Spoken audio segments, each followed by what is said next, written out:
You're listening to Barbell Logic, the podcast where we talk about what it means to experience strength and how you can use simple, hard, and effective strategies in training and nutrition to improve your life. It starts with meeting you where you are right now and finding lasting solutions. Welcome to the show. Hey everybody, welcome to the Barbell Logic podcast. Welcome to Beast Over Burden. I'm your host, one of them, Niki Sims, the CXO at Barbell Logic and a strength and nutrition coach. With me is my favorite co-host, Andrew Jackson. Good afternoon. Good morning. Good morning. We are doing this in the morning with our coffees. Just got back from our walk. We've been talking about this since early this week. Yeah. When you got a text message that you knew was going to, Well, it started first from watching a movie. Step one, we watched Roadhouse. Yes. Or at least we're like 3/4 of the way through before Prime decided to die. I'm having some Amazon Prime issues. Yeah. But the second the lead character, Jake Gyllenhaal, took his shirt off, I knew it was going to happen. What did you know? I instantly flashed back to Brad Pitt with his shirt off in Fight Club, 1999, set the bar for an entire generation of boys and young men thinking that's how they should look. And I knew as soon as I saw the Jake Gyllenhaal scene, it was going to happen. Mm-hmm. And lo and behold, not 12 hours later, the next morning, first thing in the morning, I get a text message from a client. Dude, we watched Roadhouse last night. My wife wants me to look like that. Can we do it? It was like clockwork. Like a 36-year-old Hollywood star who's peaked and primed for a film role. Right. And this was my 50-year-old client. Freshly 50. We talked about wanting to address this hot topic. Let's tell people how they can look like Jake Gyllenhaal. Sure. Yeah. We looked up his training regimen, which is probably about 60% of the story. Yeah. But yeah. Before we get into this subject, I want people to know you can look like that in your own skin. You can get there. Maybe. It takes some, maybe. I mean, genetic potential is some like people topic can. one. And then probably a lot of hard and uncomfortable work. So yes. That's what we can speak to. Sure. It did say in this article that he spent over a year preparing for some of the scenes and emphasized that he only looked like that for brief periods of peaking and then stepping away from that. Yeah. Allowing his body fat percentage to come above, what did it say? Like 5%? Yeah. So 5%, pretty painfully low. He does not look healthy, in my opinion. You can see it in his eyes. Kind of sunken eyes and gaunt face. As soon as the first scene with the shirt off, all I thought was, God, he must be so thirsty. Like for actual water. You know he's dehydrated. Right. So spent over a year, apparently cut at 6 foot from 205 down to 185 for the shirtless scenes in the near term. But it sounded like he bulked. He did some sort of hypertrophy phase for several months and then cut down to lost 20 pounds just for a couple of those scenes. And this, to me, it really looks like, I think it would be similar to what a bodybuilding show prep program would look like. Right. But for him, it must have been so much harder because he's shooting multiple times. So he has to be stage ready, not just for one day, but for many periods, which must have been really challenging because that's a tough moment of time when you see people in that state is they have done a lot of physical manipulation that makes functioning really challenging. The one thing I was at least glad to hear in the article was how long it took. And that there was a hypertrophy phase, quote unquote. You know, their methodology probably looked quite a bit different than what we would typically program. But I find that to be the hardest thing to convince clients. The time? No, that there's a phase in which they would gain weight, gain body fat, and probably actually most of the time is actually spent in that phase. I'm not talking about perma-bulking. But if you're trying to gain a meaningful amount of muscle, which according to the articles was 25 pounds, but particularly, I don't know if we're even going to address the elephant in the room about performance enhancing drugs.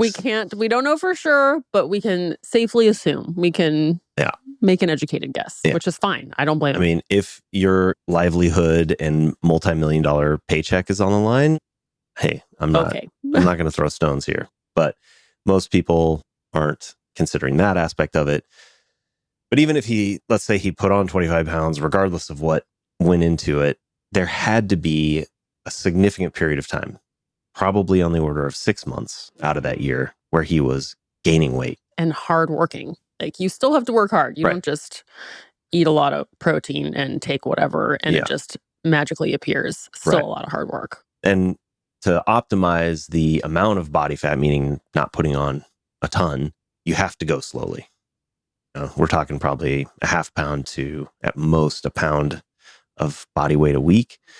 So just do the math on, even if he was perfectly gaining lean tissue the entire time, that's 25 weeks. Yeah. So you're already up to half a year just to get, if you were a 100% perfect conversion of building muscle, which you're not, there's always going to be some body fat. Probably could have even been longer. Maybe it was 6 to 9 months that he was gaining. Training and gaining. And then probably somewhere on the order of 3+ months cutting from there and just trying to hold on to the muscle, which importantly, along with having a personal trainer and this probably being his full-time job for that year, is preparing for this role. I don't know how much acting he was doing during that period of time, but he also had a nutritionist, probably a personal chef, controlling exactly what he needed to eat. Yeah. Every day, all four, however, 3, 4, 5 meals a day he was eating. And it really is scripted. Like, you, in order to have a certain appearance at a very specific moment in time, you have to be very compliant the entire time leading up to it. Right. Like, and, it's doable. People can do it. But it takes, I think, a certain type of person to really commit to that full year and to build the village around them and to follow instructions and to be compliant. Again, maybe you can do it, listener. Yeah. The classic line keeps coming up to me: there are no solutions, only trade-offs. Yeah. So what are you willing to trade off in order to look like that for a day or two or whatever? Yeah. However long you can manage to sustain 5% body fat. Yeah, because I always like to think about, and I think this is helpful to do at any time with your own body, is when you see a glimpse of yourself and when you see this vision in your head of the ideal body that you have that you have envisioned, what is the life like around that? Like, build out the life, build out the day, build out the week, build out the month, and start to put some detail into that. Decide if you want that as well. Because you do, like you said, you make a lot of trade-offs. You probably say no to a lot of foods and drinks. You might say no to traveling. You have to make sure you're sleeping. And when your body fat gets that low, sleeping actually gets really hard. Your hormone regulation gets a little thrown off. Well, and part of that mental picture also needs to include feeling horrible and being weak. Yeah, that's true. This is I don't know if irony is the right word, but, so Jake Gyllenhaal in this movie is supposedly this badass super fighter. But when he's probably, at least when he's, especially the shirt off scenes, the weakest, lowest energy form of his being that he probably he doesn't have a lot of glycogen in those muscles at that moment. Yeah. And not to say that, obviously there are some UFC fighters that look like that when they're in the ring, but they're usually really small, 150, 160, 170 pounds, and they're not 6 feet tall. And they're doing a 20-pound water cut. Right. Yeah. So Jake Gyllenhaal walking around, normally during his quote unquote bulk phase at 6 foot at 205 is not big. Like, put next to a large person, he's not going to look small. So you've got all the camera tricks they're using to make you look tall. Because how tall is Conor McGregor and how much? I think he was 5'9" and 170 pounds. Also, not a huge guy, but they make him look like this big He's shorter monster. than me and a few pounds heavier than me. Like, literally just a few. Yeah. So, I think that's important to keep in mind when you're painting this picture. Also, make sure to include feeling like death and, weights that you would normally crush, feeling like 1,000,000 pounds. Yeah. Yeah. So it's like, what is important to you? You always get to decide that. Sure. Do you have a moment in time you want to really just like work hard for to have that moment in time captured? Yeah. The thing I would say when you do that also is you are going to look back on that time. You're going to look back on that photo and think that that was the best you've ever looked. And you forget everything around it. And then you'll always compare, if you're not careful, you will always compare your today body to that body. And you can be really hard on yourself. It like sets the pegs your self-image at that state. Interesting. So just be really respectful of everything that it takes to go into that. And it really takes someone who works really hard. So I just want to give Jake Gyllenhaal credit for that. For sure. Not easy. Yeah. I mean, and for anybody that has that goal or wants to do that, great. My experience has been when I have clients that say that, that means they think that they need to lose a bunch of weight. Cut immediately. Get quote unquote shredded. And bunch of cardio. That's basically it. It's like, how much do I need to cut to be able to look like that? And so it just doesn't take that total picture, I think, into account. Nobody ever wants to gain weight. Like nobody ever wants to go through the hypertrophy phase. I can't, I've had one client recently who said at 160 pounds, I know I need to gain some weight, as a 6'1" guy or 6 foot. So we're working on that, and he's kind of gradually doing that. But what I tend to find is, these guys that are around 185 to 195 don't want to put any weight on. They really don't want to be over 200 pounds kind of thing, even for a minute, or to like gradually build up and then cut down. It's just always like, how can I get down to 170 or 180, 10 pounds, 15 pounds? Like, it's kind of very common to hear. So for all those that are listening, you're going to have to make some trade-offs. Yeah. And even I've found when I got lean for the TV segments we did, that was just, I think it was 8 or 9 weeks of caloric, I don't want to say restriction. Deficit. Yeah, I was in a little bit of a deficit. Did it pretty sustainably, though. Yeah, for sure. I mean, ice cream still in the mix. Kept my ice cream, but I noticed I was really sensitive to certain things, and I would see it visually. Oh, interesting. So sensitive to alcohol, sensitive to like if I had a lot more processed foods or sugars than I usually do. Like I was able to get a good idea of what usual is for me, but when I deviated, I could see it in like a bloat. Interesting. And in my face. And so that's another thing that you kind of have to get ready for is you'll be so controlled. And if you deviate a little bit, you have that other exercise of, okay, I look and feel like this because of that one thing. It's not the end, but it's kind of a bummer when you get into this really like kind of carved vision that you like. And then one little easy thing can pull you right out of it. And I found that that can be challenging mentally. Yeah, the closest I ever got to doing, also, for whatever it's worth, I am speaking from personal experience, having been that guy at 6'1" who tried to cut down. At my lowest, I think it was 190 pounds at 6'1". Oh, wow. Okay. Yeah. And I'm now usually between 240, 250. And at the time when I started the cut, I think I was usually floating around 210 to 220. Okay. And so dropped about 20, almost 30 pounds. And I did not get stuck on the setting of thinking that's the optimal way for my body type. Cool. I remember thinking at the time that I was happy with the results, but the feeling weak is eventually what changed my perspective on it. And I didn't want to feel that way anymore and focused on getting stronger. Now I went overboard the other direction and, bulked up to 280. But now when I look back at those pictures, I don't look back and think, oh, that's the best I've ever looked compared to that. I look back at that and think I look like an unhealthy version of myself, just so gaunt and frail looking. And I remember feeling frail. Not a fun feeling. Only aspect of it that was borderline fun is, when you go running or biking, it's kind of nice to be light. I'll admit.